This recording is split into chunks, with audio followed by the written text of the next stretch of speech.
Këtë të shtunë më 21 qershor në orën 04:42 filloi edhe zyrtarisht stina më e nxehtë dhe stina më e gjatë e vitit. Me një gjatësi prej plot 15 orë e 37 minuta, kjo ditë njihet si solstici veror, një moment kyç në rrugëtimin vjetor të tokës rreth diellit. Vera do të zgjas deri në 22 shtator kur fillon vjeshta dhe ditët nisën të shkurtohen. Ndryshe nga bindjet e zakonshme, toka në këtë ditë nuk është më afër diellit, por përkundrazi më së largu nga ai.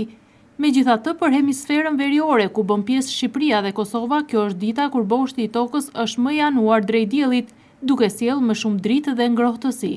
Në të njëjtën kohë, për banorët e hemisferës jugore fillon stina e dimrit, jo për shkak të largësisë nga dielli, por sepse dielli ngrihet më pak në qiell dhe dita është më e shkurtër, faktor që ndikon drejt për drejt në temperaturat e ulta.